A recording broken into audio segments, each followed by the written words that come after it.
On today's episode of Anime Afterthought, Jujutsu Kaisen episode 13, tomorrow. After this episode, I'm left with this pit at the bottom of my stomach, this nagging feeling in the back of my mind, an utter feeling of regret and frustration due to our failure. For everything that we've witnessed so far, there was one undeniable fact: Mahito must die. And for a brief shining moment that looked like a possibility, Yuji, fueled by Junpei's untimely demise, had just discovered that he, in fact, may be this curse's one weakness. And now, with a little helping hand from his mentor Naname, the scales of flight or fight just tipped in the latter's favor. And at first it seems like an exorcism may truly be a possibility, with the Jujutsu sorcerers beginning to unravel the mysteries that surround Mahito and his techniques. See, his self-transfiguration requires an ample supply of cursed energy. They noticed him storing it before he performed any kind of transfiguration. The bladed arm, the younger chibi version of himself, even turning into a giant ball of spikes. Yuji and Naname are taking advantage of this knowledge and begin to get the upper hand in the battle. Even Mahito's last-ditch effort to utilize his transfigured souls in a way to manipulate Yuji's conscience against him was in fact an inevitable failure, as he presumed the Jujutsu sorcerer wasn't up to snuffing out a human life. But alas, the cursed underestimated the human. Yuji's conviction stands strong, as it seems he was able to dispatch the curses we saw in last week's Jujutsu stroll. So where did everything go wrong? Well, they say cornered animals are the most dangerous. And if Mahito truly is a curse of humanity, besides our hatred and fear, he seems to embody our potential for evolution. Just as Naname predicted, right when the battle was in our favor, the unthinkable had to occur. Pushed to the brink of death, Mahito has unlocked his domain, self-embodiment of perfection. And with our team now separated, it looks like all is lost for Naname. All he can do is think about his previous life. Visions of his past job as a salaryman, exercising the fly head of a local bakery girl. These images weren't much, but enough to reconcile his life. I have no regrets, but this doesn't seem right. This does not seem like a proper death. And just as luck would have it, cracking through the darkness of this domain comes the shining light of Yuji. The sorcerer in training has discovered a domain's innate weakness. A domain is a technique to trap your opponent, so it makes sense to focus all your power on the inside, making it virtually invincible. But this leaves the outside in a weakened state. And let's face it, you'd have to be fucking crazy to want to enter a domain. Luckily for Naname, Yuji's just that crazy. But hold on,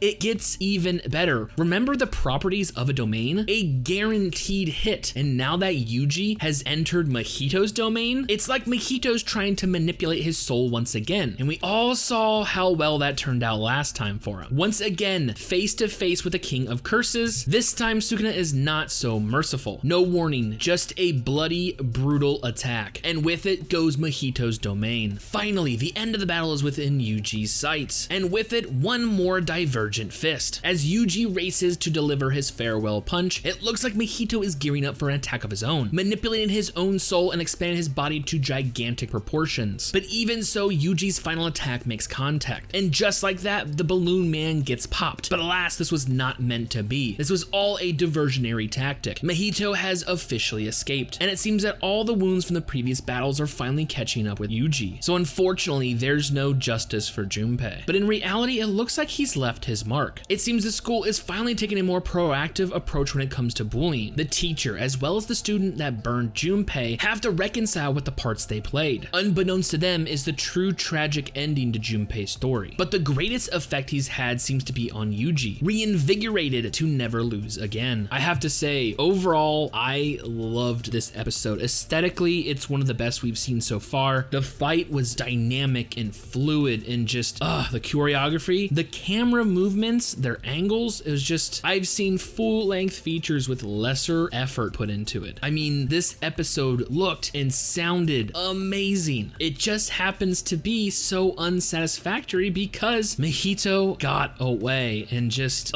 for everything that he has done, but more importantly, what he could do. You saw his level of development in this couple fights alone. Naname warned us at his progress, like, this special grade, he's something to be feared. So I definitely have a bad feeling this is not the last time we're gonna see Mahito. But what I am looking forward to seeing is a Jujutsu Tech first year reunion. Yes, remember at our Tokyo versus Kyoto student exchange, Goodwill Games type thing, where it's school versus school where Yuji is supposed to make his glorious, miraculous return. Oh, I can't wait to see how they're gonna react. Not to mention, I want to see how much Fushiguro and Nobara have improved. They're training with the second years. And if the preview is any indication, I want to meet the other sorcerers from the other school. Pretty sure I saw a fucking robot. Like I said, episode 13 was fucking amazing. This whole arc was just so fucking dark, but also so intense. And it gets you emotionally invested in characters who have only been around for a couple episodes. I very rarely find that I get attached to characters that quick. So yeah, I am just enjoying the series so far. So with all that being said, more Jujutsu Kaisen next week. I honestly cannot wait for future episodes.